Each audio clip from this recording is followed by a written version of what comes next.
राधा वल्लभ श्री हरिवंश सत्प्रेम सिंधु मकरंद रसोगधारा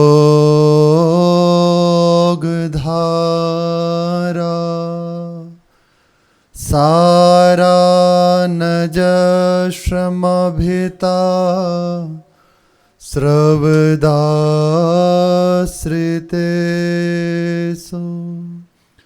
श्री राधिके तव कदा चरणारविंदम्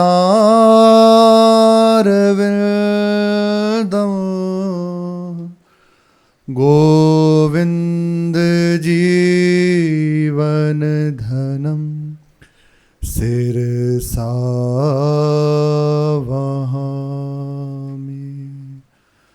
गोविंद जीवन धनम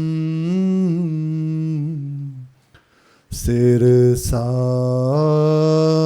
वहामि। नमः श्री हरिवंशाय कृपा व्यक्ते मुपेयुषु प्रादुर्भूतो यदा सेन्दो श्री राधारस सुधा निधि प्रादुर्भूतो यदा सेन्दो श्री राधारस सुधा निधि। श्री राधा वल्लभ लाल की जय। महाप्रभु श्री हरिवंश चंद्रजू महाराज की जय। प्रसंग चल रहा है श्री महाप्रभु जी देववन में अपनी बाल लीलाओं से समस्त देववन वासियों को परमानंद में पहुंचा रहे हैं। उनके हृदय में अत्यंत आनंद का अनुभव करा रहे हैं, रस में आनंद का। एक अखंड आनंद और एक ये रस में आनंद। दर्शन से, स्पर्श से, समीपता से एक अलौकिकता, सबका हृदय सहज आनंद में डूबा हुआ है। महापुरुषों की प्रकट अप्रकट सानिध्य है, महामंगलकारी है। हम जान नहीं पाते और ऐसी दिव्य बात जिससे जीवन की परम उपलब्धि श्री श्यामा श्याम का साक्षात्कार, उनसे प्रीति, ये महापुरुषों की कृपा से होने लगती है। एकमात्र सबसे सरल सहज साधन साध्य है भगवत प्रेमी महापुरुषों का साथ, उनकी चर्चा, श्रवण कथन, उनका स्मरण। बिना भक्तमाल जी के वर्णन आया है, भक्ति रूप अति दूर है। कितना भी प्रयास कर लिया जाए, मुख्य बात होती है हृदय का लग जाना। जैसे बहुत साधन है, बहुत सेवा है, बहुत कुछ कर रहा है, कोई भी उसका समय व्यर्थ नहीं जा रहा, पर मुख्य बात है कि हृदय की स्थिति कहाँ है। आप नाम जप कर रहे हैं, देखो ऐसा मत विचार करना कि किसी को हम छोटा बड़ा कर रहे हैं। एक चर्चा हो रही है, जैसे आप नाम जप कर रहे हैं, आप ठाकुर सेवा कर रहे हैं या प्रभु की ही अन्य सेवाएं कर रहे हैं, जो भी आपको भगवत कृपा से मिली है। और जहाँ भी आप हैं, संसारिक सेवा भी यदि भगवत आश्रित हैं, प्रभु की सेवा मान के कर रहे हैं, तो वे भी प्रभु की सेवा है। आप नहा रहे हैं, धो रहे हैं, खा रहे हैं, पी रहे हैं, सो रहे हैं, जाग रहे हैं, प्रत्येक चेष्टा वाणी गायन कर रहे हैं, संतों के साथ हैं, जहां तक भी है। आप कहाँ हैं? आपका चित्त कहाँ है?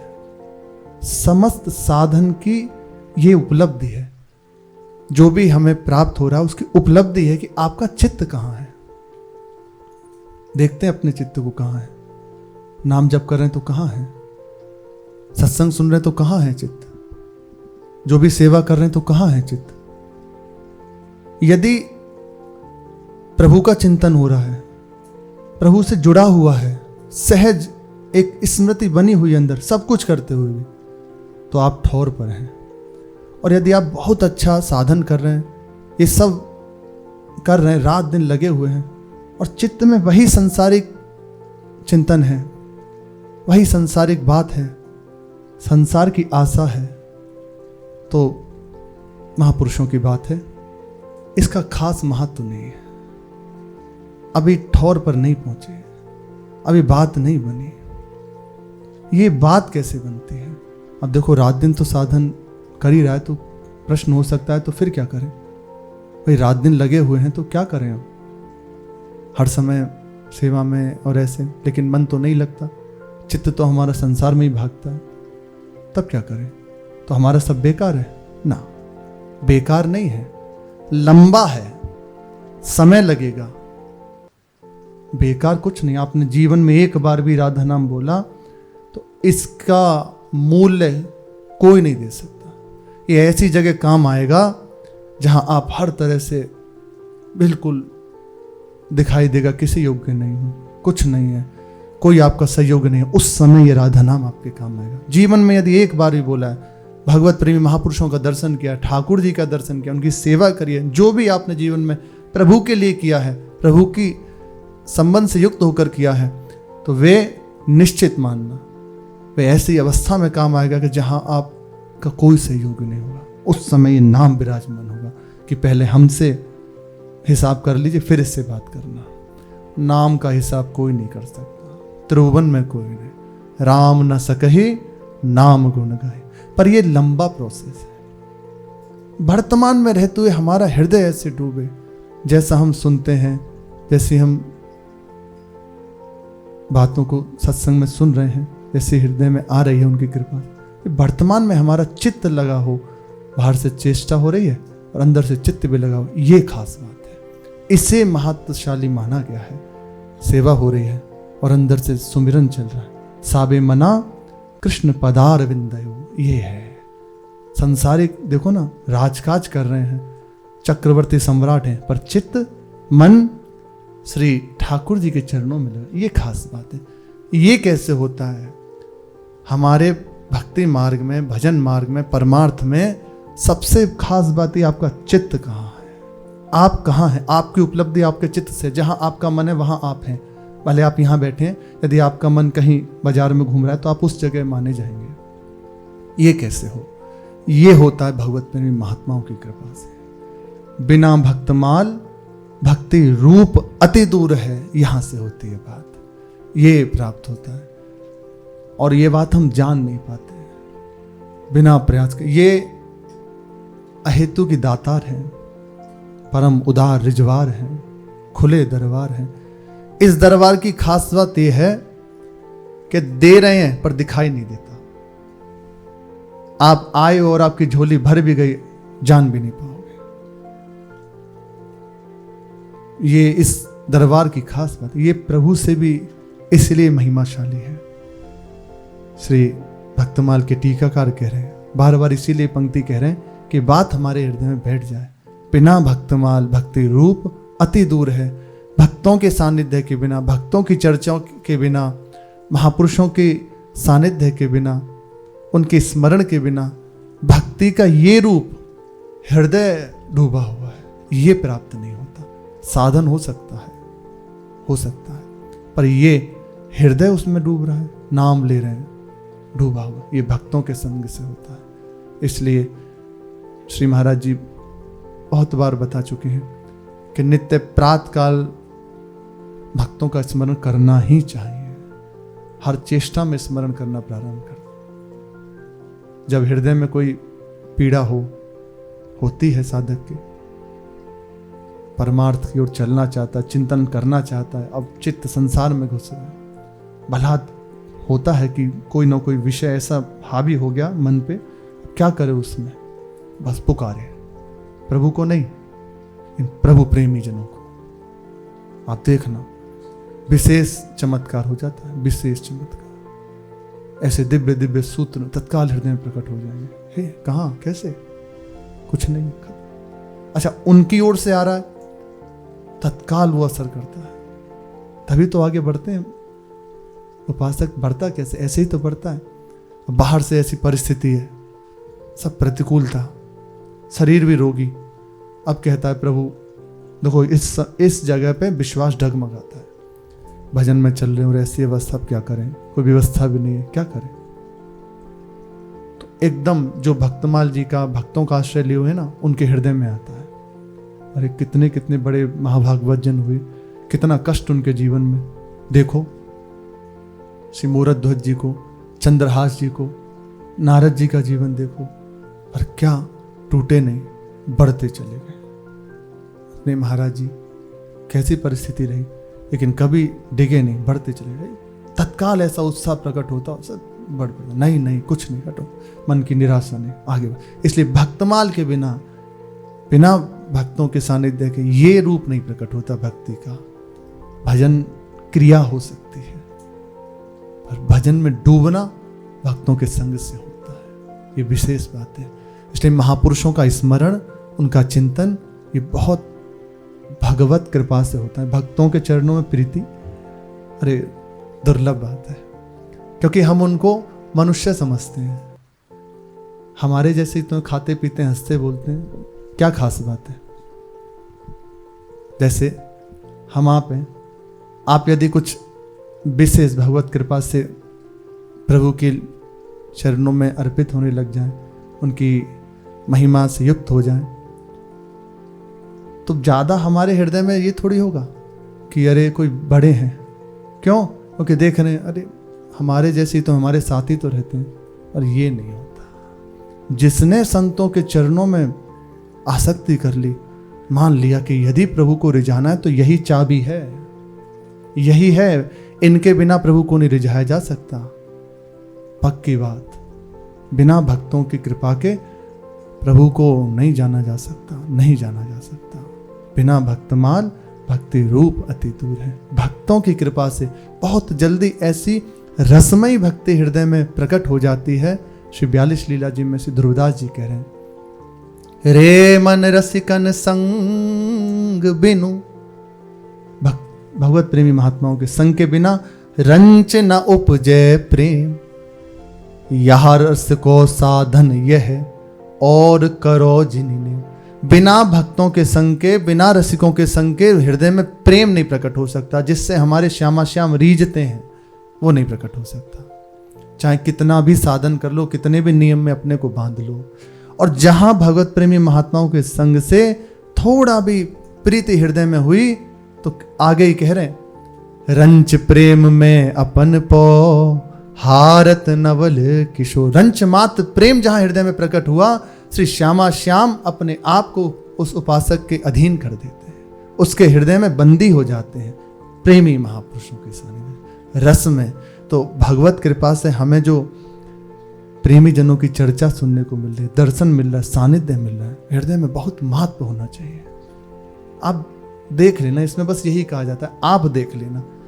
बाहर से तो चर्चा हो ही रही है, पर विशेष बात आप तभी जानेंगे जब हृदय में अनुभव होगा। तो आप देख लेना, श्री महाप्रभु जी अपनी रसमयी चेष्टाओं से, अपने सानिध्य से समस्त देवन वासियों को, और अव्यक्त जितने भी जन हैं, एक तो ये हो गए प्रेमी जन जो प्रकट में दिखाई दे रहे हैं। जब ये महापुरुष जन जहाँ विराजमान होते हैं ना, अव्यक्त महापुरुष जन उनका दर्शन, उनका सानिध्य प्राप्त करने के लिए आते हैं। श्री नरसिंह आश्रम स्वामी जी आए ना, और समीप में बैठ के जब प्रार्थना करी तो ऐसा दिव्य स्वरूप का दर्शन कराया।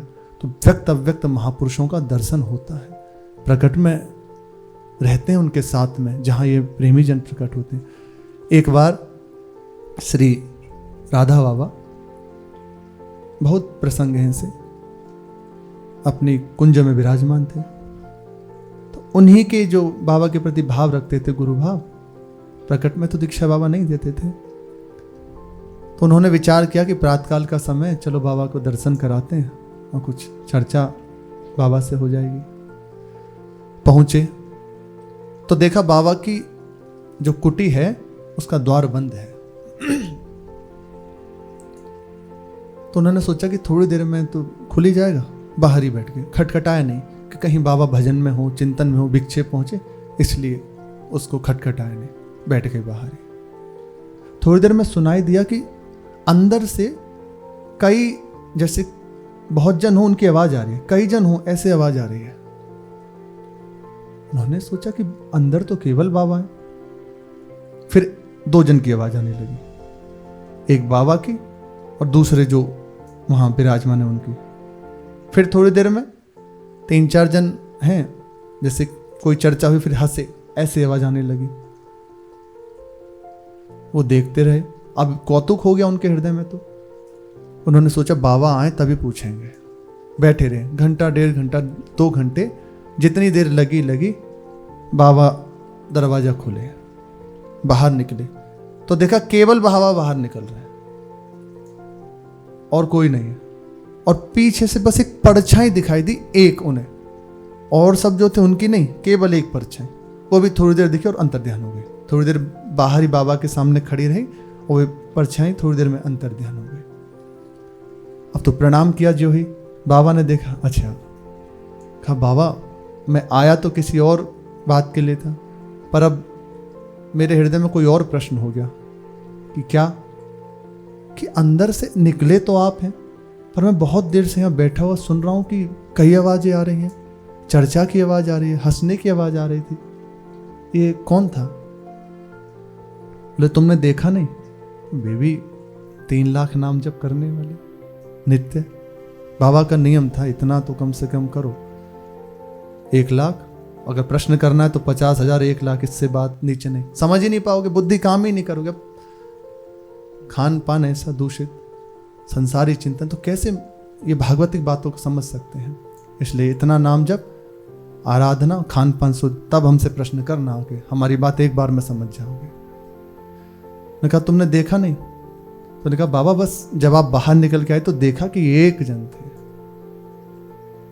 बोले चलो, ये भी तुम्हारे ऊपर कृपा है कि तुम्हें एक इन अव्यक्त महापुरुष का दर्शन तो हो गया। बोले ये सब एक नहीं थे, तुम्हें तो एक का ही हुआ। भगवत प्रेमी महापुरुष थे, अप्रकट महापुरुष थे, जो कि पहले भजन करते हुए धराधाम पर विराजमान थे, बाद में उन्होंने लीला संवरण कर ली। लेकिन ये जितने भी महाभागवत प्रेमी जन होते हैं ना, ये कभी अंतर्ध्यान नहीं होते, सदैव विराजमान रहते हैं। जो भजन करने वाले जन हैं उनको इनका सानिध्य प्राप्त होता है। ऐसा तो अव्यक्त महापुरुष जन संग रहते हैं, प्रकट में रहते हैं। अभी की बात है, कोई ज्यादा पुरानी थोड़ी है, अभी की बात है। आज भी जाने कितनी ऐसी घटनाएं हैं ब्रज की, आज भी। और जहां चित्त जुड़े, ये चित्त जोड़ने की बात है। कहत सुनत तो ठीक ही है, पर चित्त जिसने जोड़ा वो पा लेगा। अपना समय सार्थक तो हो ही रहा है, पर जो डूबा उसने पा लिया। प्रकट अप्रकट प्रेमी जन श्री महाप्रभु जी के सानिध्य में उनका दर्शन कर रहे हैं और उनके खेल में सम्मिलित हो रहे हैं। श्री वृंदावन दास चाचा जी महाप्रभु जी की वंदना तो करी है, अब उस देववन की वंदना, वहां के समस्त वासियों की वंदना कर रहे हैं कि बड़े भाग्यशाली हैं, जहां हमारे रसिकन मुकुटमणि छुपे हुए हैं। व्यास भवन देही शोभा घनी, दुरी विचरत जग रसिकन धनी। व्यास भवन की अद्भुत शोभा हो रही है। कैसे शोभा हो रही है? जहां हमारे श्री रसिक मुकुटमणि, रसिकों के धन श्री महाप्रभु जी आचार्य चरण विराजमान हैं, ऐसी दिव्य शोभा है। बंदो देववनपुरी, देवनपुरी उजागर, बसे सुमति जन विद्या आगर। प्रणाम कर रहे हैं समस्त देववन वासियों को। पुर कमनी सर उपवन भले, जहां जगत गुरु सुख करी पले। मैं वंदना करता हूं उस देववनपुरी की, जहां विद्या के आगर, विद्या के भवन, समस्त सुमति जन, महापुरुष जन, सुकृति जन विराजमान हैं। देववन पुरी की वंदना कर रहे हैं पहले, फिर कह रहे हैं पुर कमनी सर उपवन भले, जहां जगत गुरु सुख करी पले।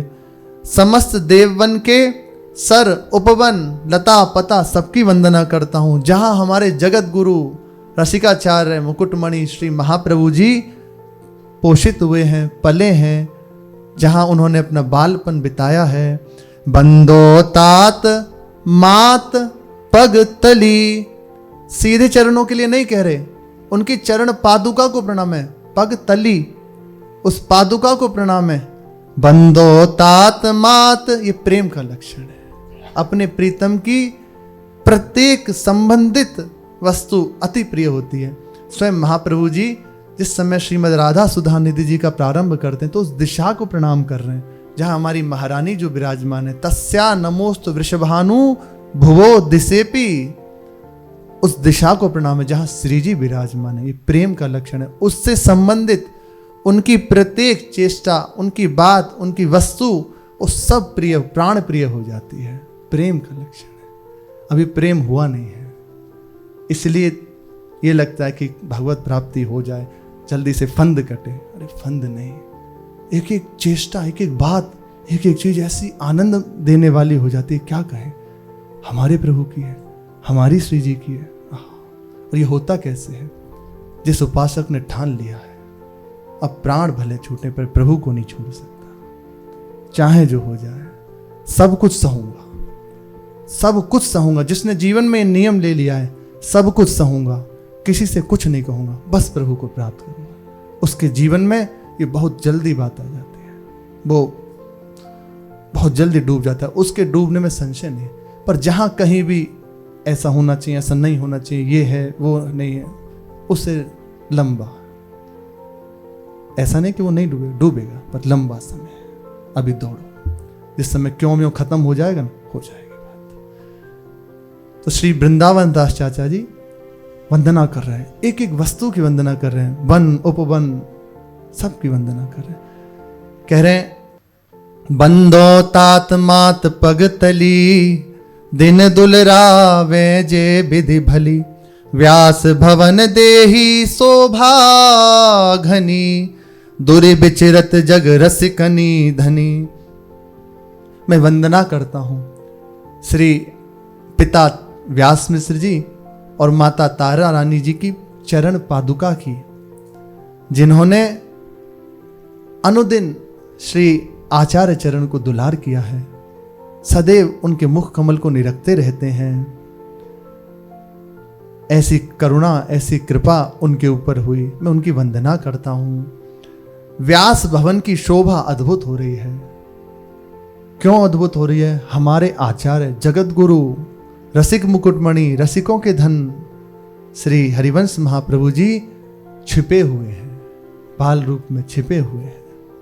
बंदो नोजु सहोदर व्यास, लाड़ लड़ावत भरे हुला। समस्त 9 भाइयों को व्यास जी सहित 9 भाई है ना, सबको वंदन है, सबकी वंदना है, जो महाप्रभु जी को लाड़ लड़ाते हैं, हृदय में उनको देख देख के अत्यंत उल्लासित होते हैं। बंदो पुरजन सब अनुरागी, हित सो हित जु करे अनुरागी, बंदो पुर बालक जू समूह, तिन मिली करत परम कौतूह। समस्त पुरवासी जनों को मैं प्रणाम करता हूं, उनकी वंदना करता हूं, जो हित से, प्रेम से और प्रेम को दुलार कर रहे हैं, उनसे अनुराग कर रहे हैं। अद्भुत बात है। हित सो हित जो करें अनुरागी, प्रेम से प्रेम को दुलार कर रहे हैं, उनसे अनुराग कर रहे हैं। मैं देववनपुरी के समस्त बालकों को प्रणाम करता हूं, जो श्री महाप्रभु जी के संग मिलकर खेलते हैं, उनके संग बाल्य चेष्टाएं करते हैं। महाप्रभु जी जिनके साथ रहते हैं, उनको अपनी प्रेममय लीलाओं में सम्मिलित किए हुए, उन सबकी वंदना करता हूँ। नर नारी लखी अचिरज रहे, जननी जनक भाग्य धनी कहें। समस्त नर नारी अचरज पूर्ण देख रहे हैं, अचरज से भरे हुए हैं और बार बार श्री व्यास मिश्र जी के, श्री तारा रानी जी की भाग्य की सराहना कर रहे हैं। अहो भाग्य है, ऐसा दिव्य बालक इनके यहाँ प्रकट हुआ है। उनका रूप, उनका कौतुक देखकर समस्त आश्चर्यचकित हैं पूर्ववासी। स्वयं व्यास मिश्र जी, तारा रानी जी समस्त प्रेम में डूबा हुआ है। श्री महाप्रभु जी जब छोटे हैं तो कुछ कुछ घुटने चलने लगे हैं, हाथ ऐसे घोंटू में से, चरणों में नूपुर बंधे हुए हैं, सुंदर पीली पाग है मस्तक पे, झगुलिया धारण किए हैं, एक दो कंठहार हैं, हाथों में कंगन है, कुछ कानों में धारण है, मस्तक पे रोली का तिलक है। बड़ी सुंदर शोभा है, अधर कमल, नेत्र कमल करुणा से भरे हुए रस में है और जब चलते हैं अनुपम छवि है, जो देखे देखता रह जाए। उनकी शोभा को देख देख कर श्री तारा रानी जी बस डूबी रहती हैं। जैसे श्री यशोदा मैया लाला की प्रत्येक चेष्टाओं को देख के आनंदित रहती हैं और उन्हीं के चिंतन में डूबी रहती हैं, ऐसे ही श्री तारा रानी जी बाल चेष्टाओं को महाप्रभु जी की देखती हैं और एकांत में उन्हीं चिंतन में डूबी रहती हैं। आज लाला ने ये लीला करी, आज लाला ऐसे चला, आज लाला ऐसे बोला, तुतला तुतला के बोलते हैं वहाँ पे, थोड़ा थोड़ा कुछ, थोड़ा थोड़ा सा राधा राधा, बस अनन्य निष्ठ। प्रारंभिक अवस्था में ऐसी निष्ठा का दर्शन करा रहे हैं। राधा नाम प्रारंभ ही दर्शन यदि किसी को दिया है, अपने नेत्रों का, अपने नेत्र खोले हैं, किसी को देखा है तो राधा नाम सुनकर ही, बिना राधा नाम बोले नहीं। जब तक राधा नाम नहीं सुना तब तक नेत्र नहीं खोले, किसी को देखा नहीं। स्वयं महाप्रभु जी राधा राधा कहते हैं, छोटे छोटे चरणों से चलते हैं, किलकारी मारते हैं,